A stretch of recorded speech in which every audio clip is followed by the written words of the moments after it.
Sean Levy's got kind of an impressive filmography. Impressive how? Just impressive in the way where I don't know if like a lot of people know just how many films he's actually directed. Like, definitely everybody's seen at least one of these films before. Okay, but Nicholas Sparks has written a lot of books. That doesn't mean that they're good. Okay, you know what? At the risk of not entertaining your contradiction, I'm just gonna go ahead and like list a few for everybody to hear. By all means. This guy, Sean Levy, has directed Big Fat Liar, Just Married, which I completely forgot about that movie. All right, Just Married? Who's with Ashton Kutcher and Brittany Murphy. Oh, okay, yeah. Remember Brittany Murphy? I don't, but now that I'm looking at her, I do remember her. Okay, so you do. What else has she been in? She was a big deal. She was in 8 Mile. Oh, she's the girl. Yeah, she's the girl. Oh, Yeah, yeah. I hated her. Her character's not good in that movie. Yeah, but no. it's like she was a pretty talented person in the early 2000s. What happened to her? She died. How? Drug overdose, I believe. Oh no, that's not good. That's why I don't remember her. I haven't seen her in a long time. Yeah. Weird transition into that. Okay. What else? Sean Levy. Yeah, so Sean Levy, he did the Cheaper by the Dozen movies. Oh, right. Yeah, with Steve Martin, and then he did the Pink Panther as well. With Steve Martin. Yeah. And then he did all 3 Night of the Museum movies.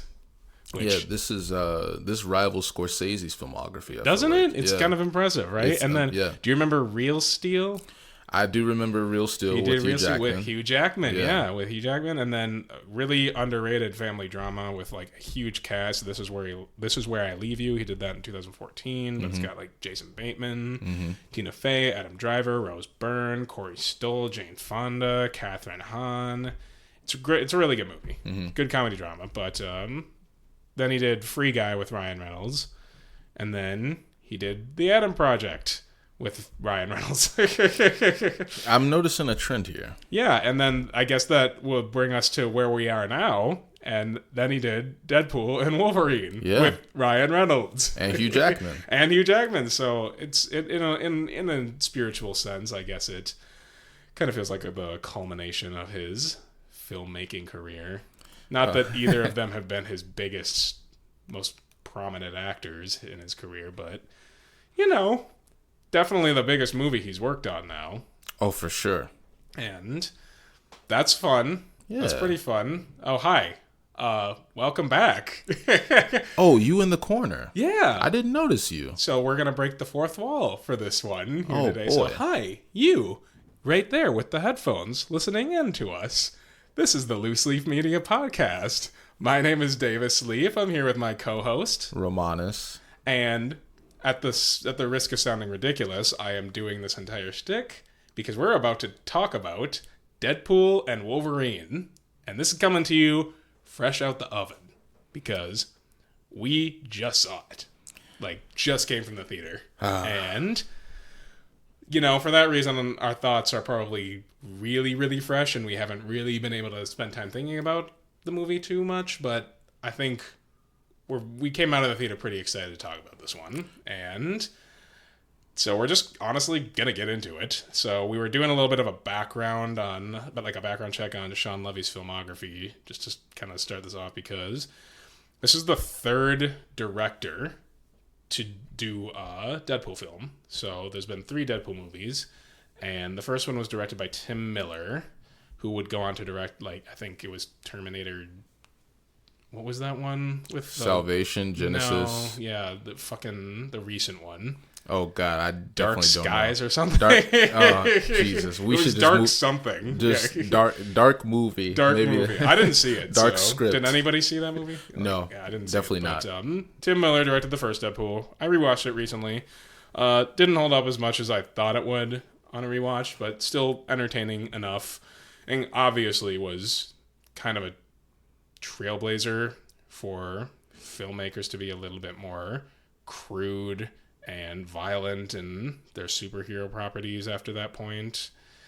And then the second one was directed by David Leitch, who has a lot more of a distinct style to him with like his neon lights and action choreography. And he did movies like Atomic Blonde. I think he was the second unit director for John Wick.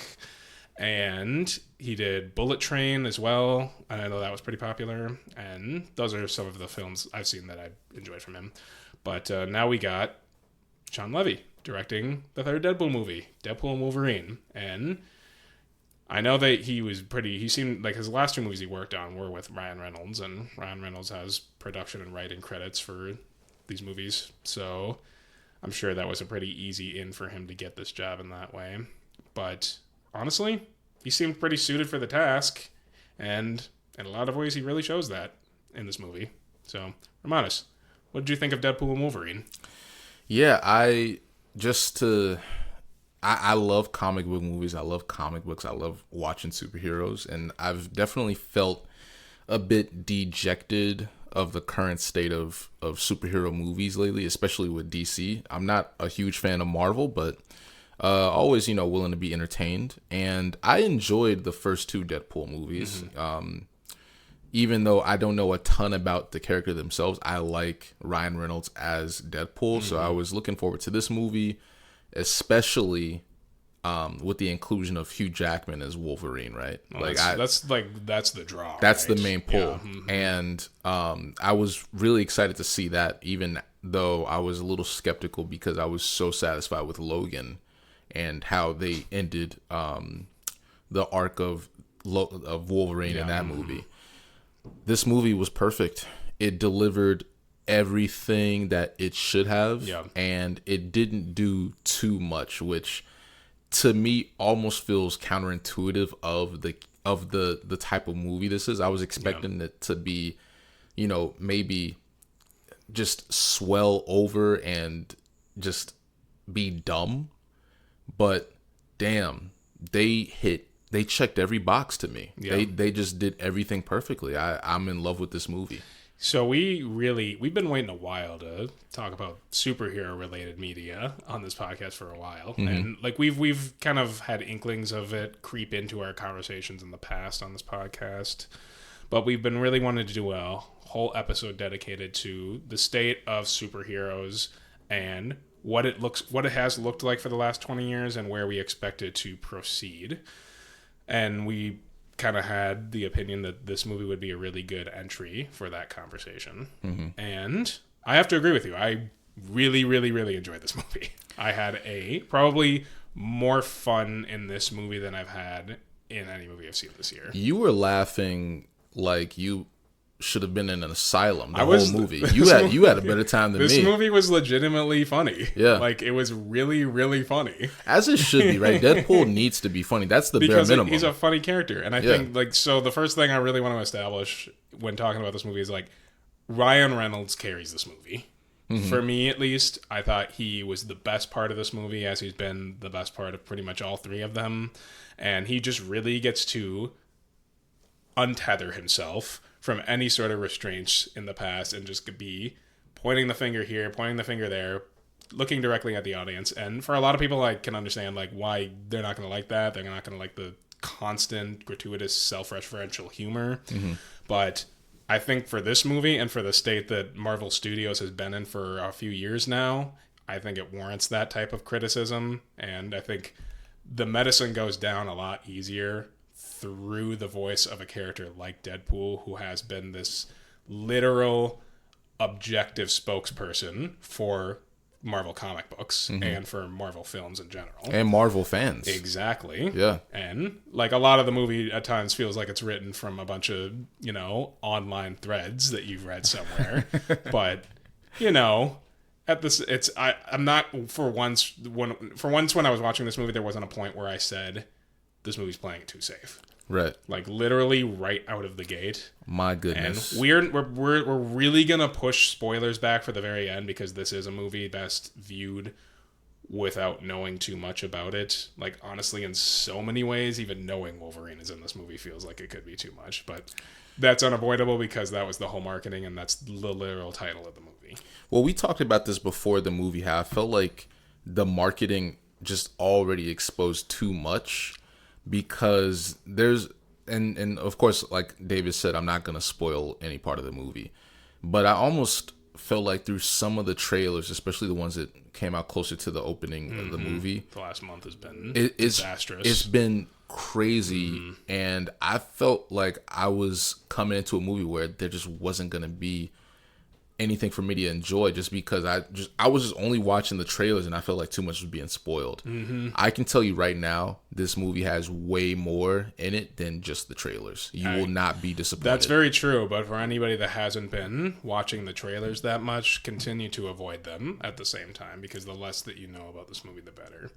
And when it comes to the marketing practices of Marvel Studios, that is clearly something that they have not learned their lesson from, because I'm not going to sit here and tell you that this movie feels like a complete course correction for wherever Marvel Studios is going to head. But number one, I don't feel like it's trying to be that, and number two, I think it just wanted to inject some real life and charisma back into this franchise without concerning itself too much about what comes next, which I respect the hell out of this movie for.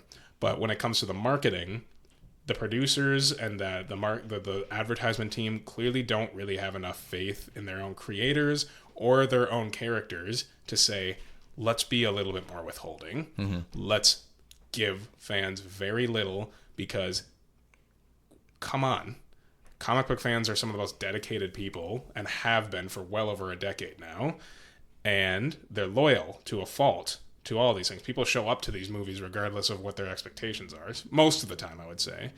And you have a movie that's titled Deadpool and Wolverine. Like, let it speak for itself.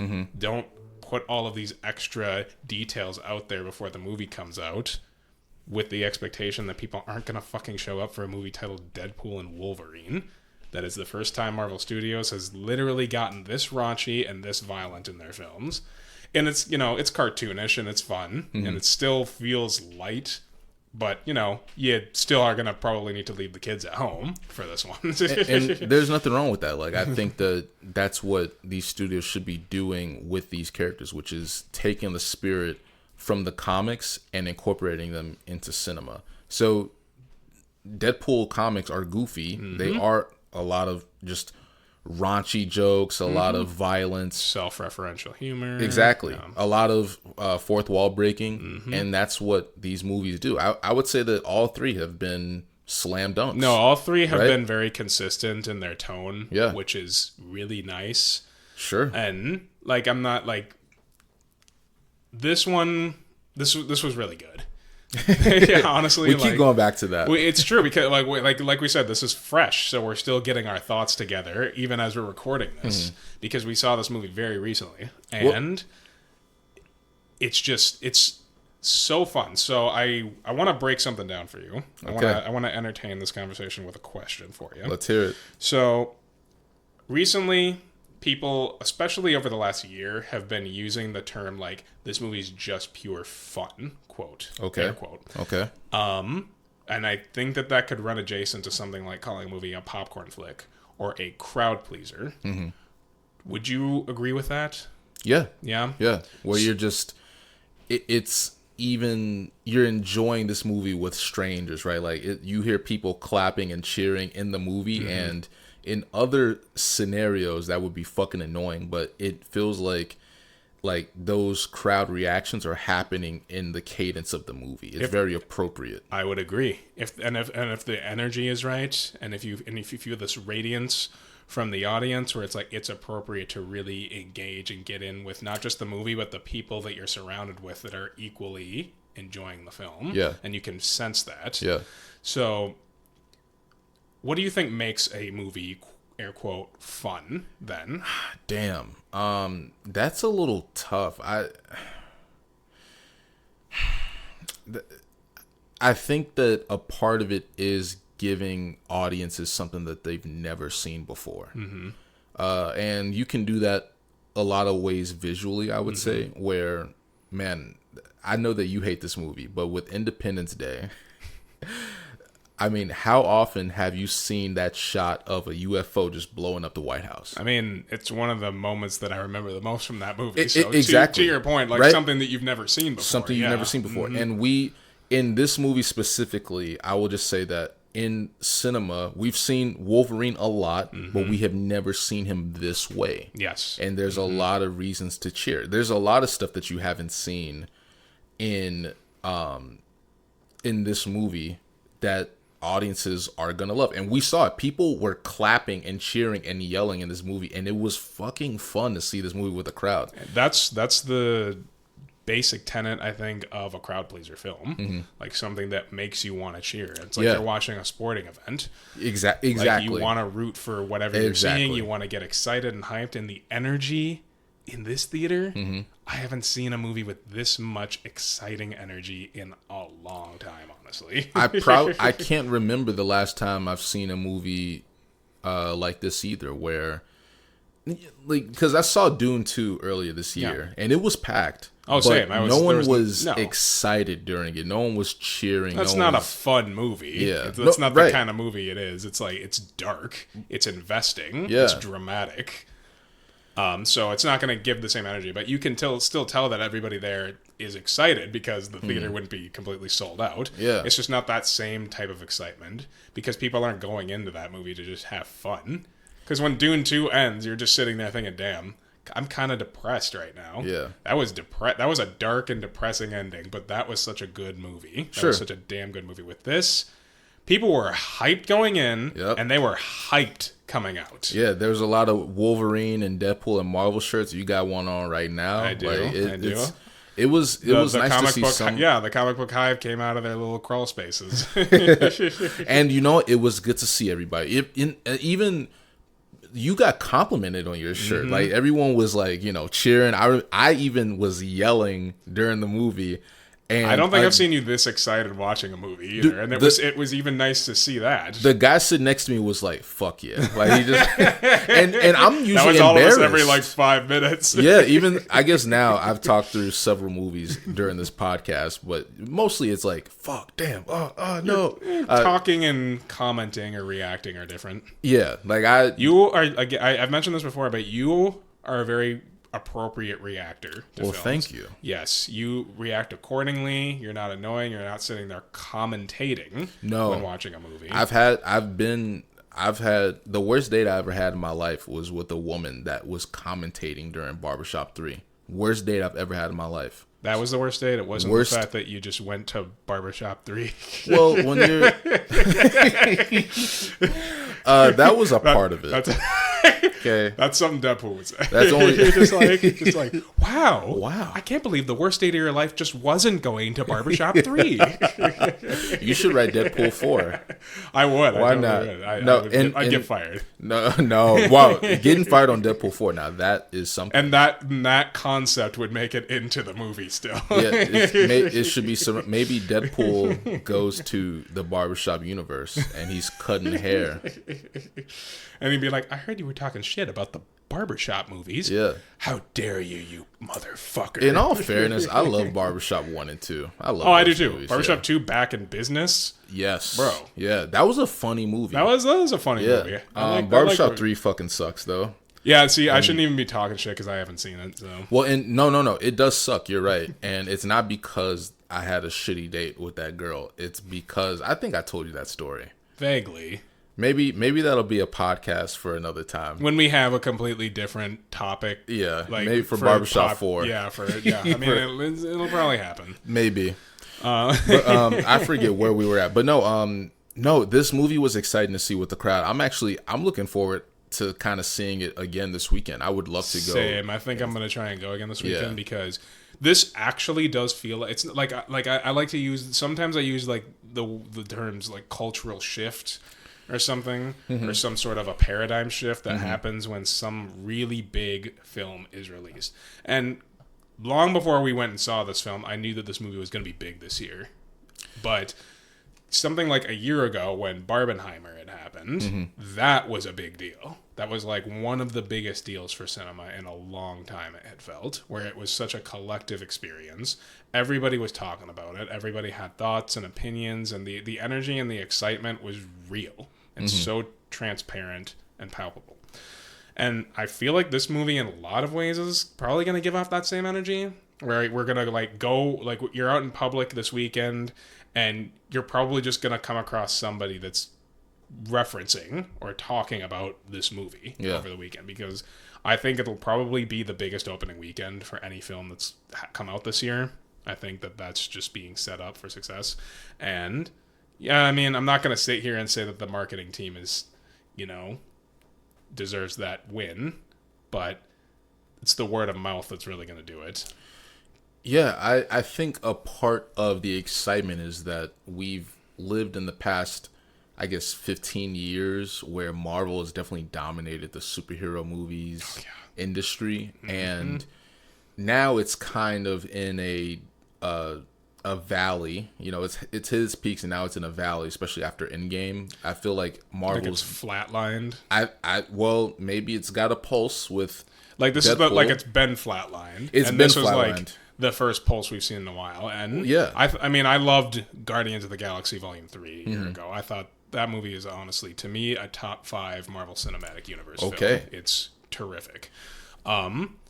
This one feels like one of the very few ones since Endgame has come out that is actually injecting some energy into the Marvel Universe. Well, look at this year. Usually Marvel movies, there's like 3 or it got to that high volume movies. of oversaturation with themselves, and that's not even including the fucking TV shows that they started producing post-Endgame. Worst idea, I think. Yeah, I mean, because it's like it was inevitable. Even the people that were tuning into those things at the beginning, TVs and movies post-Endgame, knew that eventually this was not going to sustain itself because it would be too overwhelming for everybody. We weren't going to be able to keep up, and the quality would not maintain itself either. Yeah. And then they took like a fucking year off, or something. Well, I think the Marvels came out in like November, but yeah, but I mean, still not them. Having a Marvel movie for 8 months at it, like that still feels like a long time. It's huge. Yeah, it's a huge deal, and this is the only Marvel Studios film that's being released this year in general. Yeah, it won't be until when does the new Captain America movie come out? February, I believe. Wow, so this is. Damn. When was the last time that this happened where there was only one Marvel movie? Probably. And there's no DC movie coming out either, so. This year? Besides Joker. Oh, well, like not a cinematic universe type film. Yeah. Well, hopefully this means that like for every, intellectual property that's comic book related, this will mean that they're going to start deviating a little bit from the concept of making everything so interconnected and convoluted for that reason. Well, and it's nice too because with this movie, you don't even need to watch the other TV shows. You don't it's good to watch the first 2 Deadpool movies, but you have enough time to see those. It's not like and if you haven't seen any X-Men movies at this point, then this is like you just probably don't care. Yeah, so, I mean, come on. But it's not really that detrimental because at the end of the day, this is just Deadpool 3. Yeah, Wolverine's a supporting character in this movie, to be totally honest. Yeah, no, and we'll get more to that in spoilers, but definitely Ryan Reynolds as Deadpool is the star of this He's the main character of the movie. It's completely from his point of view for like majority of the movie. Yeah. And it works. It still works well. Yeah. For all of its self-referential humor and all of its slapstick and all of its raunchy comedy, it still works. And this movie's bold. There's a lot of parts of this movie where I was like, man, I go into this movie and I'm like, I want them to go there, I want them to just not hold anything back. And this movie does feel unrestrained in that way. Yeah, I was scared because Deadpool used to be owned by Fox and then the property got acquired by Disney, which owns everything else Marvel. And so with Disney, putting out this R-rated superhero movie, I'm still like, the R rating, can I trust it? True. You can trust it. Yeah. It's no holds barred. They're going hard. It definitely helped. Yeah. And I think something that's kind of nice about all 3 Deadpool movies is that because there's 3 different directors, it feels like 3 distinct styles as well. Tim Miller has this very gritty and gray look to it in the first movie, and then David Leitch's second movie has this like very neon, like explicit with like very very in camera fight choreography that's happening, and it feels very real. And this movie, still trying to discern like what particular style it has, but there's a lot of really cool technical things that happen in this movie. Still very CGI heavy, but you know what? The action is great. It in is. this movie. It's really exciting, and there's like a lot. There's a lot of like rotating camera moments where like there's action happening, and the camera will change positions on the action happening, and it'll cut to a different point of view on the same thing that's happening, and it looks really good. Like the action scenes are really well shot in this movie. Yeah, this movie, I can tell it's influenced heavily by Cheaper by the Dozen too. You know, I feel like it's the same gravitas as Cheaper by the Dozen too. Yes, like for like the slapstick components of slapstick, the action, the blood. You know, just just very seamless. It feels like it was treated by the same talented hands of Sean Levy. Yeah. No, but particularly Cheaper by the Dozen too. Cheaper by the Dozen too. It feels, just it is the better one. It's got Eugene Levy in it. It's almost like, remember how Casino and Goodfellas, you know, feel very similarly? Same thing. Yeah. Same thing. Mm-hmm. No, I actually we don't have to talk about it. We don't. It's so weird because I agree with you. Each movie does feel differently, but Ryan Reynolds, no director is taken away from Deadpool the character. No. So it almost feels like you're seeing the same character in different comic books written by different writers. Yeah. But it's the same spirit. They don't take away ever from the character. It still feels like the same character. And I think this might be the first time out of all three of them where I feel like Deadpool feels like he's the funniest out of any version. So Cable is funny as hell. Cable's really good, and a lot of that I owe his chemistry with Ryan Reynolds too. But in the first movie, I like Ryan Reynolds when he's playing Wade Wilson more than he's playing Deadpool in that movie. And I think that's where he does some of his best, like, ad-libbing and things like that. Yeah. In the second one, Deadpool is definitely the better character, and the humor flows a little bit more naturally, I think, in that movie. And it's not, it's maybe a little edgier than the first movie, and doesn't feel like it's as heavy on the comedy, but it feels like the comedy lands more in the second movie. And then this one, the minute that, the suit up moment at kind of the end of the first act where Deadpool, I'm not going to spoil anything, but where Deadpool is back as Deadpool, he is so funny in his first few seconds, and he maintains that level of charisma and humor for the rest of the movie, and it's so perfect. It's so great. He really does carry this movie, and right out of the gate, it's hilarious. This movie, I was just actually the most impressed by how funny this movie actually was. This might be the funniest one for me because in the first one, not all the jokes land. Yeah. The second one gets better. I loved Josh Brolin as Cable. Yeah. And then this one, man, there wasn't a second where I wasn't at least smiling. You know, it feels like every joke's line, even for the side characters where okay, not trying to spoil anything, but there's side characters where even their jokes are fucking hilarious. Oh yeah. Mm-hmm. No, it's the writing has gotten better every time. The writing's pretty good, particularly for the humor. And I know a lot of that is probably just a lot of ad-libbing that's happening too. But you know that when we were going into this movie, I was telling you, hey, I got my notebook. I'm going to actually take some notes for this one. Yeah. Because I know we're going to have a long discussion about it. And then I was so locked into this movie that I completely forgot I was holding a notebook the entire time. And to your point, my face hurt by the end of this movie because I was laughing so consistently throughout this film. And it, like you were saying, if I wasn't laughing, I probably had a huge dumb grin on my face. Yeah. Yeah. And it felt good to walk out of a movie feeling like that made me happy. That made me really happy. And despite all the fan service and things like that, which I can tear that to pieces, and the screenplay, it's easy to critique it. It's pretty messy. It's really all over the place. We should talk about that because it's one of those things where this can be hit or miss for some people, but you should just go in and have a good time. Like this isn't one of those movies where it is heavy on the I know what you mean. Right, like there's compelling character moments, and there's a pretty core heart of this movie that I think works very well. It's very serviceable, and I get it where everybody's a little bit not just drained out of the cinematic universes, multiverses, superhero media in general, but people are also pretty burnt out of like cameo fests and nostalgia triggering. And I get it. I totally get it. This movie has a lot of fan service. There's a lot of cameos, and it does play the nostalgia card a few times. Maybe a few too many for some people, and I totally get it. For this movie, it works extremely well, I think, because A, I expected a lot of that, and B, they make them last.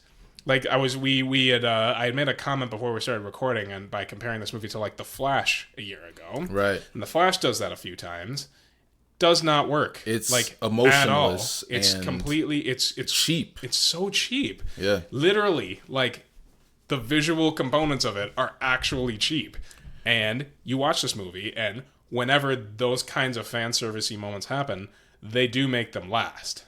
And it feels nice that they actually some of those fan service moments really serve a purpose to the plot instead of just being there just to make you smile, and then they just evaporate from the entire movie's relevancy. Well, it's not even just that. Like, there's parts of the story where if you do think about it enough, you're like, that doesn't make too much sense. But what's nice about this movie is that it is so fucking fun that you don't even think about that. You're having a good time every frame of this movie. Yeah, every literally. Right? Like, and and part of, I know that I say come in with the expectations to just be entertained. Like, don't try to poke holes in the plot of this movie. But it's the job of the movie to also pull you into the experience and enjoy it so much that you don't even care to like poke holes in the plot. Like, you're just having such a good time, you don't even care. And I think that movie does that, where it's given fans what they want, and I feel like that's the first time a superhero movie's done that in a while. Well, like in the past, when you think about some of the superhero films in recent that have really tried to play that fan service nostalgia card, you have something like Spider-Man No Way Home that came out like almost 3 years or 2.5 years ago or something. Yeah, I never saw it. It's good. It's a good movie, but it definitely, in terms of the fan service component, overstays its welcome, and you can definitely write a better movie with already existing components in that movie and just removing other parts. Sure. The Flash could have been that, but there's just like couple moments where the fan service is so gratuitous and so irrelevant that you're just sitting there thinking, why is that happening? And I don't really love this whole pause for effect trend that a lot of moments of fan service in whatever property will do now, where they'll have something that like a cameo or a piece of information that is like, oh, I remember that. And they'll just like, the entire movie will pause for a few seconds so that the audience can react, and so that the movie doesn't have to keep going and giving you exposition for the audience to potentially miss because they're too busy reacting at the amazing thing that they just saw. And Deadpool and Wolverine still definitely has that, and I don't love that. It's a little annoying, and it's going to make it very difficult for its replay value. Like, sitting at home watching it, you're going to notice those really dramatic pauses and how, like, you're like, okay, we can probably speed up the pacing now. We get it. But that is why crowd experiences like this feel so goddamn good, because everybody's sitting there actually affecting to those moments where you're allowed to breathe and pause and take it all in. And a lot of movies will do that. A lot of movies expect you to have those reactions too. Very few of them actually land. In this movie, you go see this with a crowd of people, those pause for effect moments are going to hit, I think. For many people, at least. Yeah. No, there's a ton of... In a Deadpool movie, especially, you're going to have a lot of moments that wink at the camera, right? And other movies have done it and completely landed on their faces. There's not one moment in this movie that doesn't feel earned, or you're you're not at least having fun. Like it's okay for some of these moments to happen where you're winking, because I mean, to be honest with you, when else am I gonna see these moments? And we're not spoiling it, but fuck, man, there's a if you've watched as many of these superhero movies as, and probably for us, we're probably in that prime crowd, because man, we were kids when a lot of the old Fox Marvel movies were coming out. I remember as a kid watching well, I was about to spoil some shit. Yeah, like, you're treading some pretty dark waters now. But I remember as a kid watching the X-Men movies. We were kids growing up watching those movies, and now we get to see Wolverine in ways that we've never seen him before. Yes. And it's still gratifying. So it's a character that we're already attached to, but kind of remixed. Very much. It's weirdly seamless how violent this movie is, and watching Wolverine in a movie doing all of these violent things after watching something like Logan. And this seems like it's kind of now like the baseline of everything we're probably, if we ever see Wolverine again, or see Hugh Jackman suit up as Wolverine again, this kind of seems like the baseline of what it'll be now, where it's not interested in backtracking on that character to like a less violent version, particularly with Hugh Jackman in the role. Yeah. And it's nice. I think that's part of the reason why his character works so well in this movie, because even though the tone is very, very different from any of the X-Men movies that he's been in, he's in this movie, he's doing all these crazy, violent, cartoony things, but he fits. He does. And that might be a testament to how well and like how used to we are seeing Hugh Jackman fit into the role or the character, but he still fits, and his chemistry with Deadpool is great in this movie. It's probably the heart and the real core of the movie is their dynamic and relationship, and they're great together. Like, honestly, the movie could have had a lot more of them, or maybe there's a lot of them together, but the movie could have been longer of them just riffing with each other. That's another thing. The pacing to this movie is excellent, because they do a ton, and there's never a time where I'm looking at my watch and it's like, okay, when is this shit over? I actually wanted more. If this movie was another 15, 20, 30 minutes, I would have been okay with that. It was very exciting. Yeah. The movie didn't end necessarily where I thought it was going to end either. No, dude, that's like the climax of this movie wasn't nothing that I thought it was going to be. No, yeah, I was expecting a little more, but it's like okay. It fits the silliness of a Deadpool movie. Yes. And it's probably the silliest climax to any of the Deadpool movies ever. It's fucking outrageous. It's great though. Yeah. It's really fun. Yeah. Because that fun meter is so consistent in this entire movie. From the very beginning to the very end, I'm just sitting there again, big ass dumb grin on my face. Yeah. And yeah, like I'm trying to think. But I was going to like talk about like side characters and things like that. And we should just... I mean, there's like characters in the main cast that are billed, like the villain. Well, sure. Cassandra Nova. Yeah, she's in the movie. In the movie. Emma Corrin's really good as the character, but you're not going to remember this movie for that character. No. There's too much going on, and it's okay that the villain is not the biggest part of this movie. I mean, the villain characters have never been the more interesting characters of the Deadpool movies anyway. No. Like the first one has fucking I can't remember. Whatever, which is Francis. The guy from Game of Thrones. Yeah, he plays Dario Naharis in like season 3 before Dario Naharis. Then he got recast. He got recast for another guy. Yeah. He was good as that character though. I liked him as a character. Okay. He was in The Transporter. Damn, he sure was. Wait, whoa. Was he? Yeah, The Transporter refueled, not the Jason Statham one. Oh, yeah. Okay. No, yeah, okay. You're right. Yeah. No, okay. Yeah, solid guy, but just unmemorable villain. Yeah. The second one barely even has a villain. I don't remember. There's just like a million people that are antagonistic in that movie. You got Josh Brolin as Cable. You have Julian Dennison as Fire Fist, who's the kid, but he's like kind of the core of the movie too. Yeah. You have the fucking pervert. Juggernaut. Yeah, Juggernaut, the pervert guy that runs the asylum, played by Eddie Marsan or whatever. Yeah. But it's just a convoluted collection of antagonistic characters. Deadpool's the focus. Yeah, but and then in this movie there's like kind of two villains. There's Emma Corrin as Cassandra Nova, and then there's Matthew McFadden as Yeah, Mr. Paradox. yeah. He was Tom great. from Tom Wamsgans. Tom Shout out Wamsgans Tom Wamsgans. from Succession. He was great. I liked him a lot. I love He him was a every lot of- time I see Me him. too. I just fucking love that He's doing guy. a lot of Thomisms in this movie, Yeah. but at the same time, it's like it works for the tone of this movie. It very does. well. And he's funny. I have like you him. seen the Loki show? I've seen the first season. Okay. There's- Is he in? No. No, But okay. there was a character, who I won't spoil right now. There was a character that appeared that Yes, is yeah. a main character from the Loki series. Yeah. And I didn't like that series. I thought it was terrible. But Uh-huh.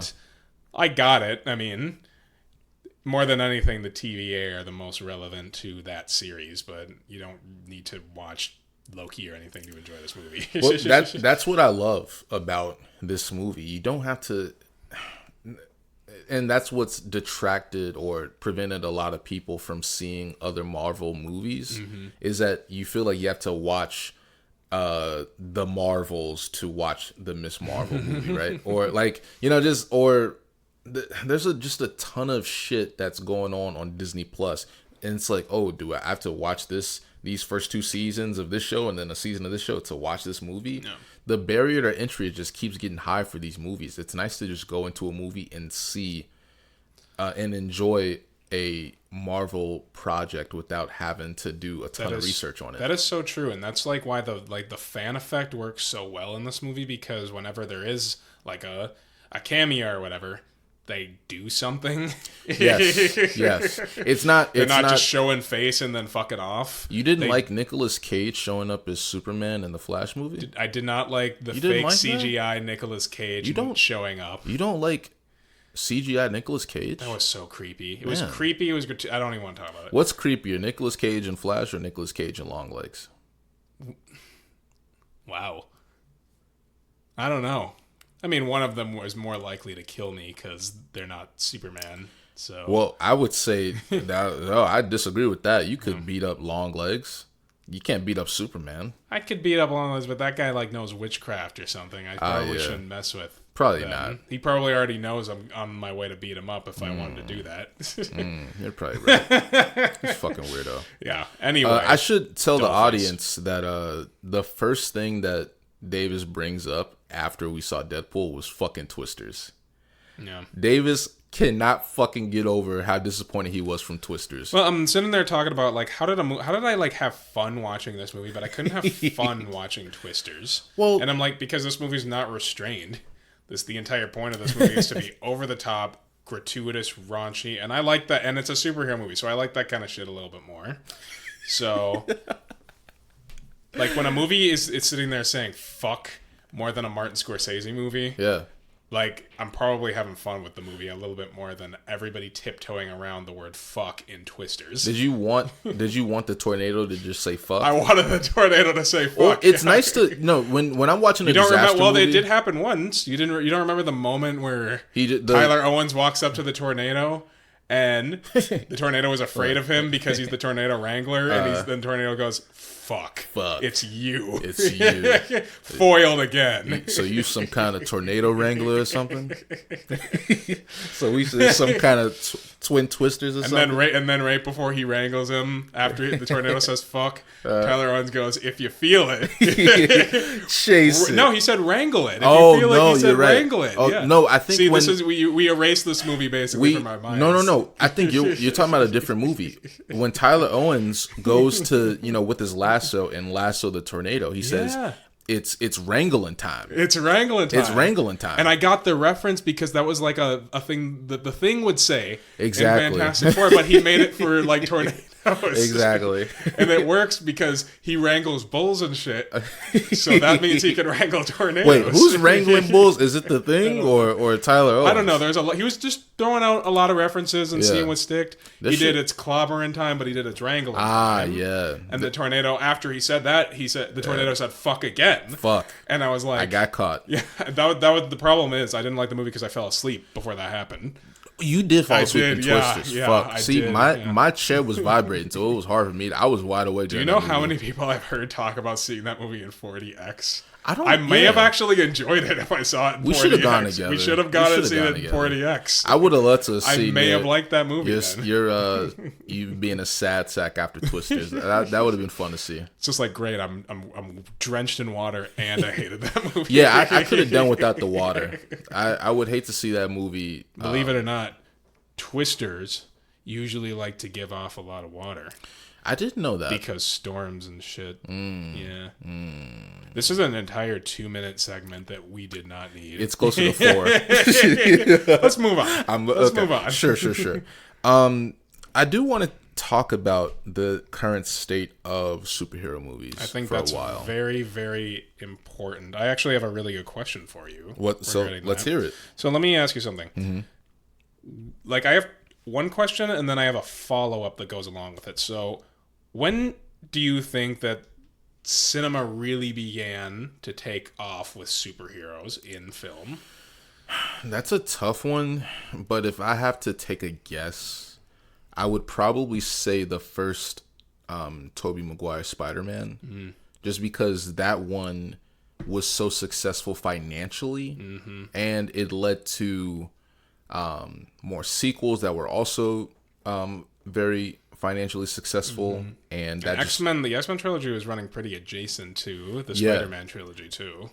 Yes, but I when you look at X1 and X2, I feel like especially X2 feels very sort of tame for a superhero movie, whereas Spider-Man 1 and 2 felt grand. Like I feel like they just kept increasing the scale for those Spider-Man movies. Whereas for X-Men, I feel like the first 3 are just a bit tame for superhero movies, especially the movies that we have today. Those X-Men movies are really for scale. I kind of see what you mean, but for stakes, I think X-Men might take it for that reason. Well, sure, the subject matter for sure is because personal. Of course. But you have those first 3 Spider-Man movies, and a lot of those movies are literally admire themselves as camp. Like Sam Raimi's very good at that. Well, the third one especially. I don't even think the third one is camp. I think the first 2 just have so many silly moments in them that it makes them so charming for their time. You have so many crazy things that extras are doing in the background that are commenting. Really? Yeah. Like the girl in the first movie, right when the Green Goblin shows up, and then it's Spider-Man points up in the air, and then he comes swinging, and then you see Green Goblin go, what? And then he gets knocked off the glider. It's like, it doesn't get any campier or sillier than that. Sure, and but that is those movies. But those feel like real comic book movies. They do. You know what I mean? I agree for that reason. I think the juxtaposition between that Raimi Spider-Man trilogy and the X-Men trilogy at that time is very strong, because they're very different kinds of movies. Right. And X2 in and of itself, and like, it has so much commentary even for the point of the world that we were in this like post 9/11 world, when it came to like the hysteria of immigration and things like that, and the movie injects a lot of that energy into itself. And X-Men movies have always been very political and sure, like had a lot of social commentary existing in them. The Spider-Man movies don't really have any of that. Yeah, they're meant to be very self-contained, meant to be very comic book driven, and they work that well for that reason.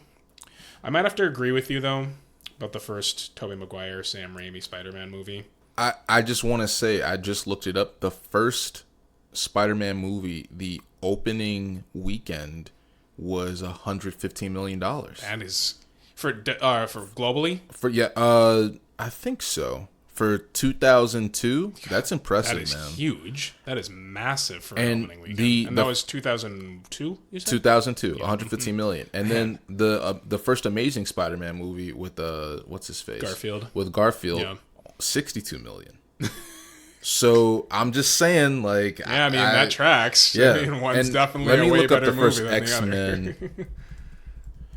X-Men opening box office. I know that people are waiting. Wow, this is nuts. Oh, no, that's just okay, interesting. Opening. You going to share with the group here? Or? So I thought it just had... Damn, I'm trying to find open. Well, Romanus is deciding to do some research in the middle of the podcast here. So yes, I'm sorry. You'll have to bear with us. 54 million. For which one? I'm sorry? The first X-Men movie, 54 million. But that's still good. That's half of what Spider-Man would end up making. Yeah, but it was in 2000. It came out 2 years before. So that's 2 years later, yeah. And it's still good. It made that's good. Back that's a lot really, of its for budget. that time, that's very good. And impressive. The total gross was 157 million. Against, what was the budget? It doesn't say. Okay. But I'm sure it was. I'm going to go ahead and... budget, 75 million. Okay. Impressive. So that, it made impressive. Back everything. That's pretty good. I mean, for superhero films at that time, that's pretty massive. I mean, you think about blockbuster cinema during this is the very start of the 2000s, turn of the century. But during the 90s period, you think about the big blockbusters at that point, something like Jurassic Park or Independence Day. And those movies made bank. Those movies made a lot of money, and they're known for that. Movies like Independence Day are known for kind of defining what the modern blockbuster looks like, or rather, I guess, post or meta-modern blockbuster now. Yeah. But, yeah, I think Spider-Man definitely really kicked it off where studios started to realize, hey, we can actually make some money off of this shit. Yeah. And that's coming after a time where Marvel was going bankrupt and had to sell all of these properties to major studios. And everybody was just kind of, it was a free-for-all. Everyone's picking and choosing everything. Universal got the Hulk. Yep. Fox got the X-Men. Sony got Spider-Man. And there they went making these movies during that time. Because you had X-Men in 2000. You had Spider-Man in 2002. And then I think Ang Lee's Hulk movie came out in 2003. Yep, that sounds right. And that movie's aged better than a lot of people have given it credit for. It's very ridiculous. Especially with the shit that we get now. Exactly, but it's like, great. It's so much more creative than so much of the stuff we see now. Yeah. And that's why I'm like, so many things age better than people think they are going to. Because I remember when I saw that movie, I thought it was ridiculous and I didn't care for it at all. And then The Incredible Hulk came out in 2010. I really enjoyed that movie. I love that movie. I think it was really good because that was the Hulk movie I wanted to see. Abomination. Abomination's great in that movie. It was great. The Hulk, there's like 3 distinct scenes with the Hulk in that movie, and it's really good. They're all really, really well done. Yeah. I still think that to this day. But even with time, I think that Ang Lee Hulk movie has aged a lot better than people have given it credit for because it's so creative. Yeah. And it's got a lot more heart and drama and family drama that people remember it for. So that was kind of that early 2000s period. Obviously you had the Blade movies as well too, which is a pretty good in the 90s to the early 2000s, and there's a lot of people that can easily argue those for kicking this off too, and I'm sure they would have decent enough arguments. I don't think until like we really saw those box office receipts and showed major studios that hey, people actually like superheroes. These could actually be the next big thing in Hollywood, akin to something like the westerns of the 50s and the 60s. And it would become that eventually. So my next question is going to become, when do you think, now that superhero movies are taking off in that early 2000s period, when did things take a turn for this is inescapable for everybody? Everybody's in on the superhero bandwagon. This is going to be the defining thing in cinema for a couple decades now. I think that's a tough one. Where everybody is becoming just, because I remember when people that like it was still not okay to be a nerd, but now for some reason everyone is watching Marvel movies. Literally, it might be either the first Iron Man or the first Avengers, I feel like, where everything's all coming together for Marvel. And again, just this superhero team up from just these different, it's not like the X-Men or Fantastic Four where they're, a solidified team already. Yeah. It's these different superheroes from just different worlds. You have the Hulk, Iron Man, Captain America, right? And I think that's when it's like what we were talking about before, where it's a popcorn movie where it's something you've never seen before and you don't know the next time you'll see it.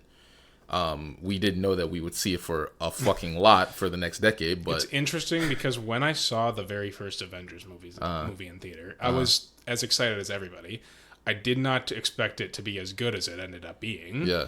But I also didn't expect that I was going to get that same energy in the theatrical experience several times over again for another decade after I saw that movie. Yeah.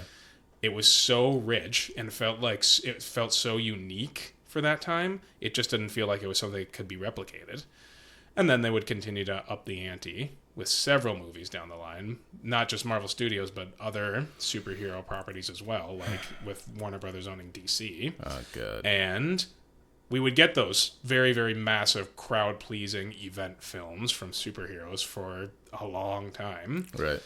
And it's nice that we still have that with something like Deadpool and Wolverine, but I think we're long past the point of really taking it for granted, because it's something that, while we feel like we haven't had it in like a year or two from a big superhero film, it feels like something that we're still used to feeling now. You know what I'm saying?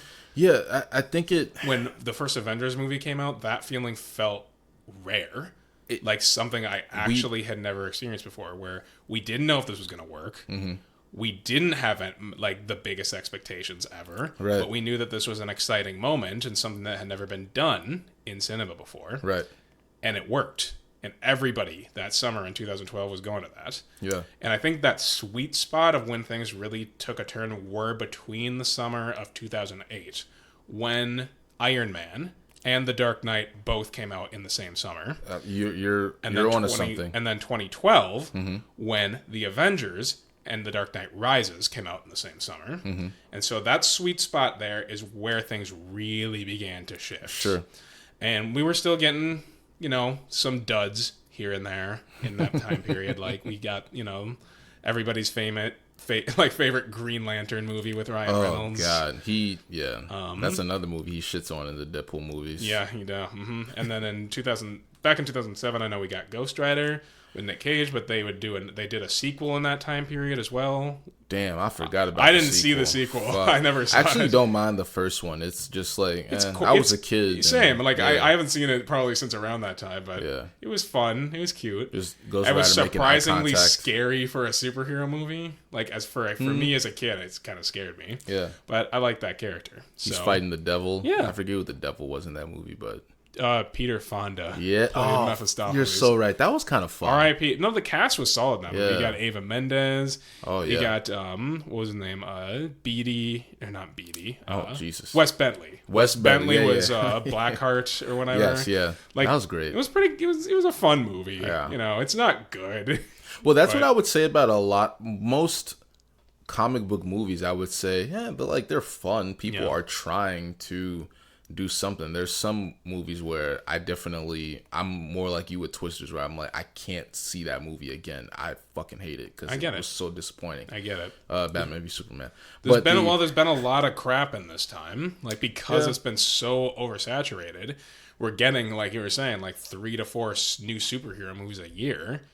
You think they're all going to be winners? Absolutely not. And now we're at that point where we got to that point where they were doing that, and there were far more losers than there were winners.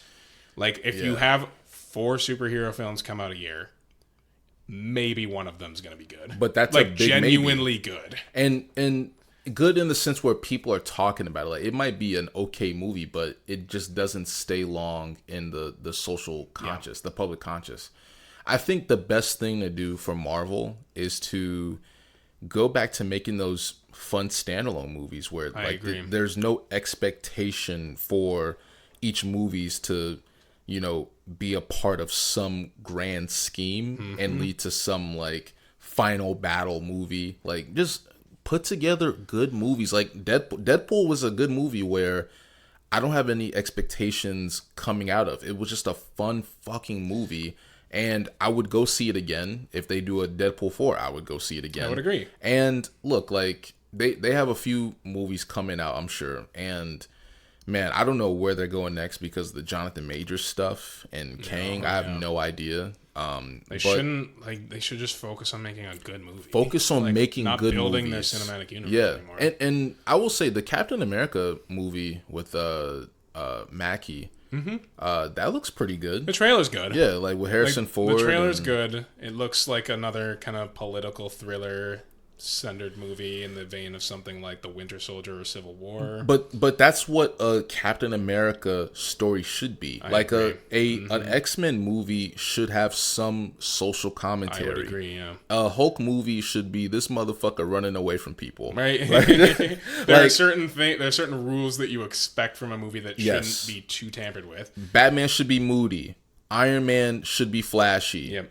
Superman should be like Superman vibrant. Vibrant should be telling a personal story. He shouldn't just be knocking motherfuckers through buildings and reminding me of a terrorist attack. Yeah. There should be some human story. Yeah. And a Captain America movie should be like a political commentary in some capacity. Almost like a political thriller, right? Like that's what Winter Soldier and Civil War did that very well. Winter Soldier almost felt like the Bourne Supremacy. It just does, yeah. Right, like it just feels it's very espionage driven, yeah. I think that more than anything, and if they do want to have a grand MCU like just plan tethering all these movies together, that's fine, but in between has to be just good movies. I agree. Make movies where you get the spirit of the character. Yeah. Because man, there just been a lot of movies where like, why is Thor becoming a comedian? Like, yeah, you might make, Thor Ragnarok and it's good, but then damn, you followed up with Love and Thunder. And it's a dud. It's a mess. And not every superhero needs a movie. It's the lightning in a bottle effect. It's like when something works, you shouldn't tamper with it, but that's only if what's working can sustain itself, and only history in so many ways can dictate that. So you have this point in history from 2008 to 2012 where everybody's getting on board with superheroes. Right. Everybody is loving them. Everybody's excited to go see the next one. Mm-hmm. They're grossing billions of dollars. Sure. The Dark Knight was the first superhero movie to gross $1 billion. Yep. And that trend would keep itself up pretty much even to this day. And it's not as frequent because the volume has gone down a lot more, but these movies are making at least close to $1 billion still. So there came a point after 2012 where things started to stale again, and people were like, what's next? How do we redefine this again? How do we make sure that we're not just being repetitive and recycling the same concepts and ideas and executions? Right. And that, I think, is when Deadpool came in. Mm-hmm. Deadpool did a lot of redefining for superheroes by showcasing, hey, it's still appropriate to make R-rated, mature superhero films. Yeah. And calling Deadpool mature in this context is a bit of a stretch. Right. But there was a point formally in history with stuff like the Blade movies or the director's cut of Daredevil with Ben Affleck, that these movies weren't afraid to get a little dark and violent. And Deadpool came in and said, let's do that again. Let's try that again, but make it just light enough for it to be crowd-pleasing at the same time. Right. And it was very successful for that reason. At the time, huge numbers for not just like a superhero movie, but for R-rated films in general. And that would go on to spawn films like Logan, films like Joker, films like The Suicide Squad, all of which were R-rated films and did very well and are all very good in their own unique ways. And now we've reached this point where maturity is starting to be the thing that people want to see. You know what I'm saying? Yeah. People want to see these films grow with their audience in a lot of ways. And because there's been such a high volume, the connotation that's come with superhero media is that it's for kids or families. You know what I'm saying? Yeah. But the people that grew up watching these kinds of things are no longer kids. When these things started to become popular in that early 2000s era, people like you and I were kids, and these are the things that we would be watching for entertainment. Now that we're adults, we're still interested in being entertained, but we want some more maturity and some stuff where we can go and say, we can leave the kids at home for this. Yeah. We can just enjoy ourselves as adults. We can have adult-centered humor that can either be very grounded and gritty like something like Logan, or it can be very raunchy and crude like Deadpool. Right. We want those things. And same with juxtaposing something like Joker. Sure. Or James Gunn's Suicide Squad film. Sure. And all of these films are very good in their own special ways.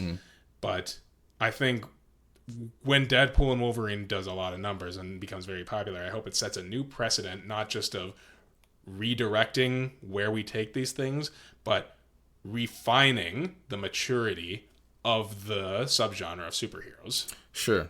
It is intentional with appealing to a specific audience, and that's what's important. Like you want to get asses in seats, and you brought up an interesting point about superhero movies just grossing $1 billion, which people just didn't used to see in the 90s, right? Like Blade making $1 billion was out of people's minds. The issue that I have with that expectation is that it just sets you up for failure. And because you're putting out so many movies, and a lot of them suck, like you said, where like if there are 4 Marvel movies lately in a year, only one of them might be good. Well, yeah, like you might have one movie that'll make $1 billion, but then if you have 3 movies that don't make their budgets back, then you're losing money. Then you've lost money anyway. And honestly, I think Hollywood has this thing now where they just keep pouring money in the movies. I'm actually rooting against those movies. I hope that those movies fail because I think it's just counterintuitive. Because we're looking for quality. We're actually looking for quality. And everybody that's been watching these types of movies knows that at this point. Yeah, there's a time and a place for us to just go into a movie and for it to be a popcorn flick and a superhero movie at the same time. But if we're not entertained and we don't feel a sense of care or quality, it's just gonna turn us off completely. The first Deadpool movie, the budget was $58 million. That's impressive. The gross, $363 million. Yeah. That's incredible. And it made 132 million opening weekend. Oh, man. Like, come on. So it almost cemented its budget. Yeah. Like half of its. Well, it made everything back. It made everything back in spades in opening weekend. Exactly. Like that's probably why they greenlit things so quickly. Yeah. And this whole train started to move very rapidly because Deadpool I think came out in 2016.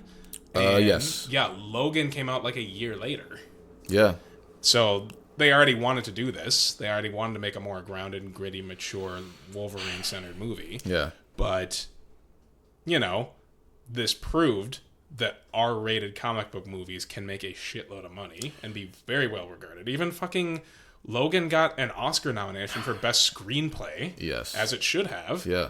Maybe it was, several years too late because Dark Knight should have gotten a lot more attention at the Oscars. But we're at that point where we can we don't have to sneer so quickly at these types of subgenres. No. Horror still got some work to do there to appease accolades, fair. But not the point. It did well. And a lot of superhero movies would continue to do well. I mean, Joker would go on to get a Best Picture nomination at the Oscars. Suicide Squad got tech Oscars.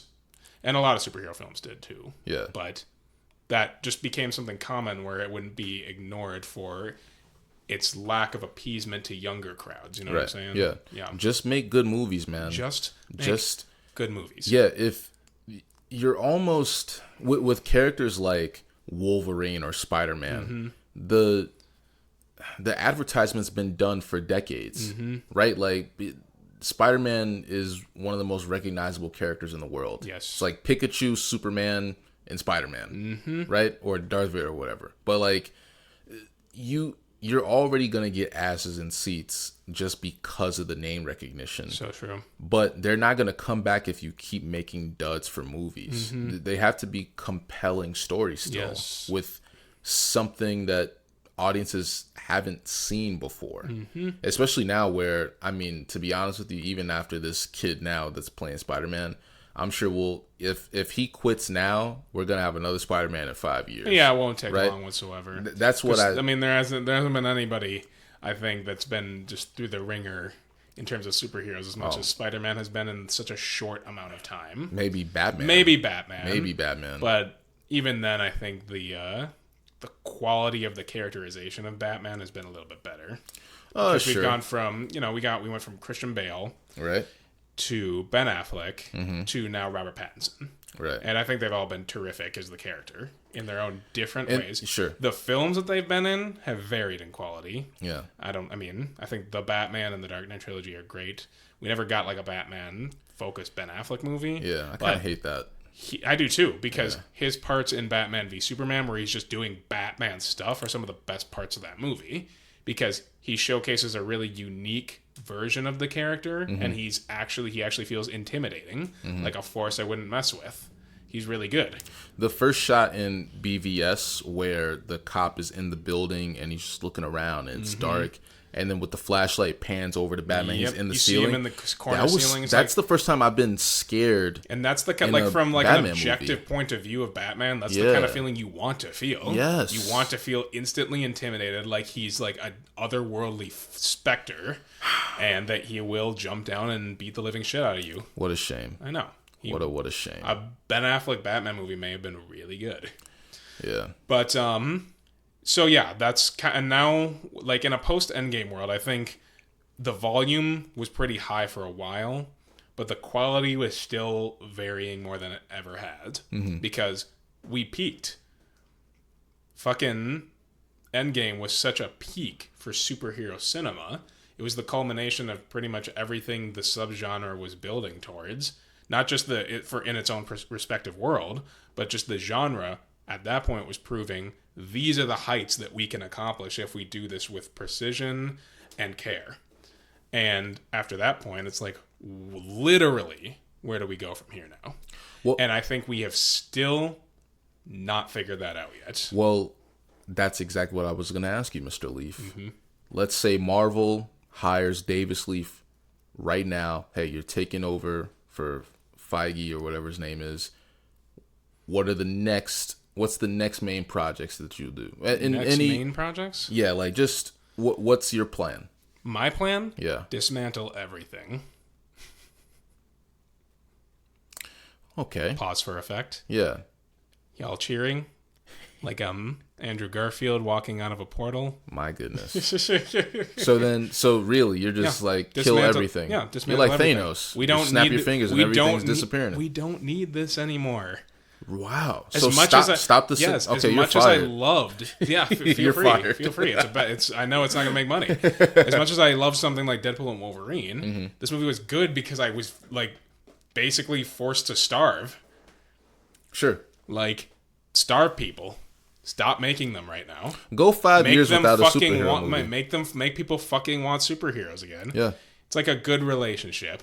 You starve yourself for that relationship long enough, you're going to remember what made it so good in the first place. I'm talking to anybody that's on the cusp of a divorce. Specifically. Is it distance makes the heart grow fonder? Is that the quote? Yes. Yeah. Mm-hmm. Do you know who said that? I have no idea who said that. It's a good quote. That's a Romanus Hutchins quote. I came up with that. Let's say that. Let's go with that. I'm cool with that. You are very insightful. That. Oh, well, thank you. Thank you. So, yeah, that would be my plan. I just like, let's take a break. Let's take a beat. To be totally honest, the only superhero film that I'm truly interested in seeing more than anything in the next couple of years is probably the next Spider-Verse film. Okay. Because the last one ended on such a great cliffhanger. I need to see how that wraps up. I'm excited for the next Batman movie. Mm-hmm. I'm looking forward to James Gunn's Superman movie. Mm-hmm. The trailer for Captain America looks good, but I'm not at all convinced the movie will be good by that trailer. There's been a lot of issues with the shooting of that movie. Yeah, I've heard. I think you're forgetting in your plan, Davis, of revitalizing superhero movies, you're forgetting about one critical main villain. That's capitalism. Capitalism, yeah. These movies still make money. I can't compete with capitalism. No one can. This is why I would be laughed out of the building. They're going to hire some other noob to get their cinematic universe together, and no one's going to stop them. Like, I think, honestly, every 10 years in that span, we will always have a Batman movie and a Spider-Man movie. And those will be the reliable, like the big three in superhero media are going to be Spider-Man, Batman, Superman. Sure. And we'll always see them return in some sort of way, whether ceremoniously or unceremoniously. But if I was being serious about, like, when it comes to Marvel Studios, in terms of what their plan should be, they should dismantle whatever it is they're doing now and focus on the X-Men. Because if there's one thing that I took away from Deadpool and Wolverine in terms of like theme, it's the fact that this movie is such a love letter to that era of superhero films, the Fox era of owning properties like X-Men. And this movie really loves that about itself, and it honors that in so many ways, while at the same time humorously dishonoring it.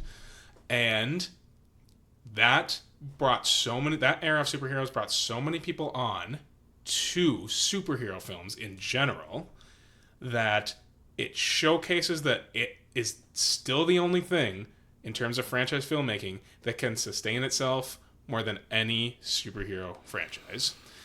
And so with that in mind, I think that they should just start focusing on X-Men stories, making really good X-Men stories, and have them contained within their larger universe, but not force themselves to recognize the larger universe constantly. If you remember, like the 90s Spider-Man and X-Men shows, do I? yeah. Like anybody that likes superheroes probably remembers those very well. Man. I was all over that shit. Right? They were great, but they would always do that kind of stuff, where they would be contained within their worlds in terms of characters like the X-Men or Spider-Man for their shows, but they would have characters from the larger universe from time to time make brief appearances to help out. Right. And I think this world could benefit from taking its point of view of the X-Men now, because it would help itself be a little bit more grounded again, because those are such a unique group of characters and so diverse and multifaceted that you can have so many different voices and perspectives and take so many different routes with that world, and you can at the same time make them large epic event films, because X-Men stories are very grounded and have so much social commentary, but they still get very epic. And so focusing on X-Men, I think would be a huge strength, because I think Deadpool and Wolverine is going to do so well, and it's going to make so much more money than a lot of MCU films over the past couple of years have made. I truly believe that. What about you? Yeah, I think that I struggle. I like where you're going with this, but we just had X-Men go through a reboot, and that didn't end so well, admittedly. Man, it's tough. I do like the idea of maybe because Spider-Man is more... We have a Spider-Man now. It would be cool to have like the first X-Men movie be like a Spider-Man X-Men team up. That'd be cool. That would be cool. Because I do like the idea of seeing these characters together, but just not overblown like another Avengers movie. So maybe it's X-Men or Spider-Man discovering the X-Men, and now we are just seeing the X-Men already well established in this world. Of course. But through Spider-Man's eyes. So it's like we're seeing it again, but from a new perspective, from another superhero's perspective. That would be a fun way to be introduced. I think that Will Smith should be Charles Xavier and Chris Rock should be Magneto.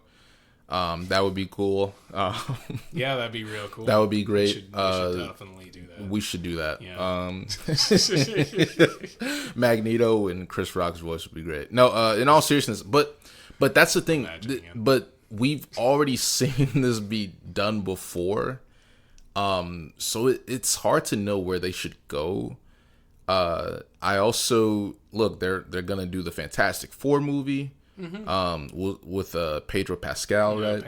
That'll be I'm a little hesitant about that because they've already tried to do that twice. 3 times if you count the first 2. Oh fuck, you're so right. Yeah, so 3 times. I forgot about that they were a sequel. I just Rise of the Silver Surfer. I put that like together. That's fair. They came out like only a couple years apart. And but those movies actually, besides the Thing, the characters look fine. Like I think in the first movie, Doctor Doom looks fine. I mean, they're fine movies. Silver Surfer looks fine. Silver Surfer honestly looks the best out of everybody. Galactus is a cloud. Oh god, I remember to talk. That was just horrible. But as a fan, I really did not like that. But also Galactus, what I like about X2 is one of my favorite superhero movies because it's so tame. Yeah, the villain is a human. Yeah. And he's a genocidal maniac as a human. but the story feels so grounded and so relatable, and it's tied to so much oppression that a lot of different groups can relate to that story. True that. It's hard to relate to a character like Galactus or fucking who else? There's a ton. Thanos at least has a face and is humanoid, so even though he's like this alien giant, you also have seen characters like that in history that are just genocidal maniacs, and also like his and have their own justification for why they do what they do. Exactly, which is what made Thanos like such a good villain. Is that Infinity War is all about him. Exactly. Having a villain like Apocalypse, I don't know if that's a Thanos kind of character, but it just was done. It was just poorly. Not done well. Yeah, like, that was a villain that could have easily had that type of treatment if they had done it well, but they didn't. It felt rushed. It was it's rushed because like Days of Future Past, I think, is like arguably the best X-Men movie, and one of the greatest culmination films in history. Yeah, in terms of superhero films, and to follow and then you sit there and think it's such a perfect finale for that series, and you're thinking, what else can happen now? How much more worse can it get than the apocalypse already happening and them having to go back in time and stop it from happening? Yeah. And then they bring in Apocalypse. And then they're like, okay, here's another guy that just wants to destroy the world forever. And it's like, Apocalypse is one of the best villains in X-Men comic books. Yeah. He's so layered and detailed and has so many compelling elements to him, but he's so one-dimensional in that movie, even if Oscar Isaac's giving a pretty good performance as the character. There's nothing to him. He's just bad guy. And it's like... And what's weird is they didn't quit after that point either. No, they did Phoenix. They still kept going for a while after that. That fucking sucked. Yeah. I can't believe I saw that in theaters. I can't believe I saw Dark Phoenix in theaters either. Man.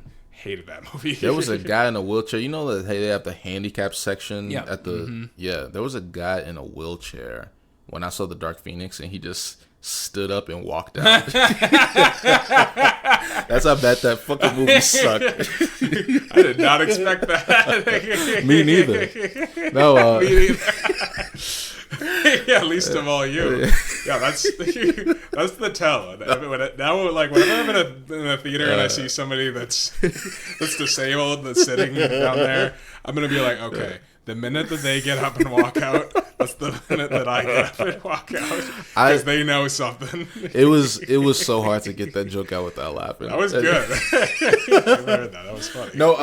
No, but I think it's like I said before. The best thing that these studios can do, just put out good movies. Put out good movies. And so I wanna quickly run through something here. All right. So these are my favorite superhero films. Okay. I did a quick top 5 for myself. All right. And so I have them listed. I'm going to go through them quick. So my number 5, Captain America Civil War. Okay. Yep. Love that movie. It's my favorite MCU film to this day. I love the political commentary. I love the fact that you have two characters that have very, very strong principles and self-righteousness about them, and they turned Iron Man into an antagonist for that movie and made him a compelling one. And it's a good movie. I really, really love that movie, and I love its story. Number 4, X-Men Days of Future Past. Again, amazing culmination film. I love that one. Favorite X-Men movie. Number 3, James Gunn's The Suicide Squad.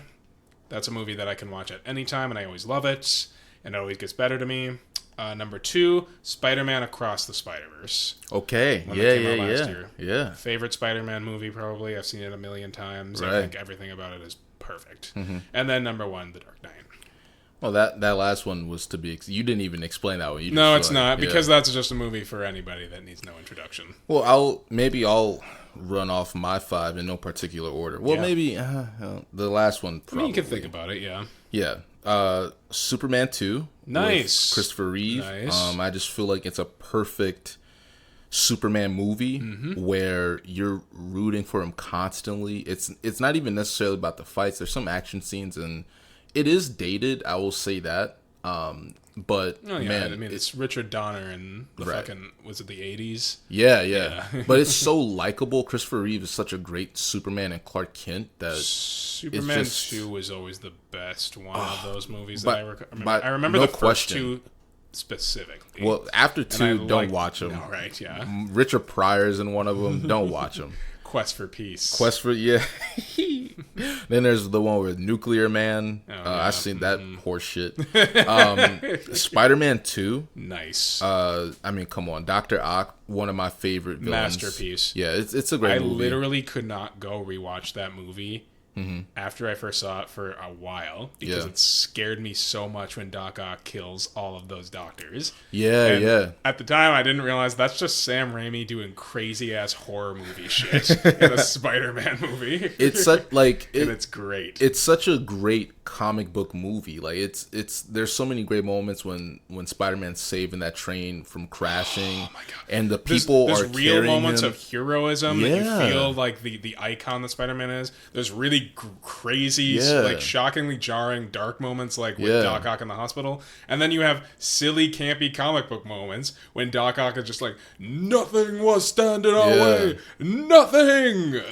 I- It's like a perfect movie. What I love about those movies and what I hate about the superhero movies today, it's good to see superheroes actually saving people. It's not about just fighting the supervillain. Save people. Let me see you like catch somebody from fucking falling out of a building. You know, just like I feel that. right. Like just those moments mean something, and the people like seeing Spider-Man without his mask, and they're like, man, he's younger than my son. He's just a kid. He's just a kid. Like, and And then like just that reaction from the people in that scene, it showcases like the entire theme of Spider-Man is that it could be anyone. it could and be it's anybody. never going to be the kind of person you expect it to be. Exactly. It's great Yeah. delivery, great scene of execution. Yeah, man. And I was thinking about I wanted to talk briefly earlier about like where superheroes have been in like television and things like that. And you know, it's been kind of hit or miss. Like the 90s period with things like Spider-Man, X-Men, I the love Justice that League, shit. Batman Yeah. animated series. Oh, God. Those were a big deal. Those were a those. big deal. Yeah. But then once superheroes started to kind of transition into live action, I don't know when that became popular, but I'm guessing it had something to do with the show Arrow. I think Arrow was the first one. Because things transitioned to live Well, action. actually, no. Smallville. Smallville, yes, probably yes. is the first one. That's a good one, yeah. Yeah. Smallville was very big. That was a big deal. And then they kind of... The things shifted again when Arrow, I guess, came out. Yeah. And, you know, it's melodramatic CW trash. But I saw the first 2 seasons of Arrow, and then I was like, yep, that's enough for me. Yeah. And I saw then The Flash came out, and I saw the first season of The Flash, and I was like, that's enough for me. And to be totally honest, I don't think there's been, like, I saw the first couple of seasons of Agents of S.H.I.E.L.D., and then again, I was like, that's enough for me. Yeah. And then I honestly don't think there's ever been a superhero show since some of those classic 90s Cartoons, yeah. cartoons until The Boys came out. Right. And The Boys is probably like the greatest of all of them in terms of like Of the writing, superhero yeah, shows, yeah, yeah. in terms of writing, characters, and at the same time, it's also the most mature out of all of them too. And so when you were talking about your point, there was just like a recent point on one of the seasons of The Boys, yeah. where a character is actually doing real heroism. Yeah. And this is in a very unforgiving world where superheroes are not the good people that you think that they are. Right. This is in a world where the superheroes are shittier than the average person because they're so privileged because of their gifts. And there's just a great moment in the recent season where it showcases one central character doing a really superhero-centric deed, and it shows Yeah. in the series. And it's a very, very brief, subtle, and impactful moment. And it's great. It's very well executed. Well, even like going back to Superman 2, at one of the last fights in the third act, when Superman is fighting Zod and his minions, Superman isn't just getting knocked around like downtown. What is it called? Metropolis. Yeah, Like he's stopping shit from falling on people. He's like putting out He's saving fires. people. He's saving people That's in the middle of this fight. Yeah. That's the point of superhero characters isn't to fight people. It's to save lives. Saving lives. That's what we want to see. Exactly. To continue with the list, Mask of the Phantasm. Of course, you know yeah. how much I know you love that I love one, that yeah. movie. We both got a Batman Oh yeah, and a Spider-Man. Oh, yes we do. Because I mean they're probably they're great movies. They're great movies. Logan, like you Yes, said, yes. it's I think And we both got an X-Men. Oh, yeah. Well, Logan probably is, in my opinion, just as a movie, the best superhero movie. Yeah. But I think my favorite probably is going to be Batman with Michael Keaton from 1989. Really? Yeah, I think that's just because when there's a difference to me between like a movie like The Dark Knight, where it feels like a crime drama, and then a comic book movie that feels like the first Michael Keaton Batman, where like, and I want both. Sometimes I do want to watch just I want to see a more serious Batman movie like The Dark Knight, and then there are times when I want to see like not campy, but like a comic book movie. You know, like Tim Burton's Batman is good. Yeah, so both of them, honestly. Yeah, Batman and Batman. I love the Batman Returns. Yeah, I actually like that one a little bit more than the first one. But I think the first one is definitely more iconic. Yeah, and maybe has more quotable lines, particularly just from Jack Nicholson's Joker. Because you're not really like, it's kind of like The Dark Knight, where you're barely watching that movie for Batman. Sure. It's because, like, The Dark Knight's not really about Batman. No. It's about Batman's relationship to the Joker. Yeah. And the challenge that he presents. And, like, the Michael Keaton one is great because Joker is the movie. Jack Nicholson is that movie. You're watching this movie because Batman is so one-dimensional and stale throughout most of the movie. And you're just enjoying the shit out of Jack Nicholson hamming it the fuck up the entire time. Well, it's appropriate, too, because the Joker is just a ham, right? He's a homicidal maniac ham. But, like, it's... Batman is played more straight. And so you have the best of both worlds, where you have this flamboyant antagonist, and then you have this very serious and, plays by the book type of masked Avenger. Right, and it still feels like a kid movie. That's what It's a pretty dark movie though. Still, it's dark. There's a lot of people. I watched it when I was a kid. I did too, but there's like a lot of blood and a lot of death in that. Now that I think, you're probably right. Maybe it's not a great teen movie. It still even works as like just kind of a gothic crime drama in a lot of ways too. It's like if The Batman was just like the same story, but not directed by Tim Burton. Yeah. Yeah, that Tim Burton style. I think it did fit. It works Batman though. Aesthetic. It works for Batman very well because he loves his gothic art style, and that's like, you can paint Gotham to look like that very well, and he does do a great job of that in both of his movies. Yeah, it feels like someone was intentional, even putting their own spin on Batman. It feels like someone was intentional. Whereas these newer superhero movies, it doesn't feel like people understand the spirit of the characters. Yeah, a lot of them. And this is why you have to like look to these films now that aren't concerned with the larger universe existing, and that's why so many of them will do well.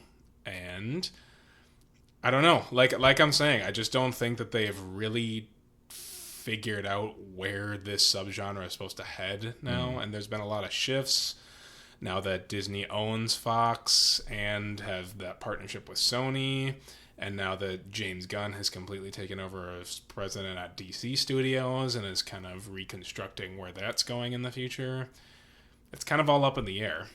But what I do know is that Deadpool and Wolverine was a fun fucking movie. It was a fun movie. It was a fun-ass movie. And we were kind of going to do spoilers. Let's not. But Fuck it. This movie's so fun. Go watch it. Yeah. If you love these characters, you're probably going to enjoy this movie. I had a great time with it. Same here. Romanus, would you recommend this movie? Absolutely. Right. Go see it multiple times. Go see it a couple times. Like, I'm going to. It's opening weekend. Yeah. So go enjoy it with as many people as you can. Like, go see it with a crowd, get some friends. It's one of those movies that it's going to be talked about for how much of a good time you had at the theater seeing it. Because you're not going to be able to get the full scope and entertainment value of this movie seeing it just at home. Like, go see it with a crowd. It's a great time. I couldn't agree more. I really, really, really enjoyed this movie. Same. Well, that was our little superhero special and our review of Deadpool and Wolverine. Let's get tickets to see it again. Let's do it. Let's do it. Well, we will see you guys next month for the month of August. We're gonna be doing some great stuff in that month. We're looking forward to seeing you. And as always, my name is Davis Leaf. This is the Loose Leaf Media Podcast. Did this with my co-host, Romanus. and I will see you guys next time. Bye. Take care.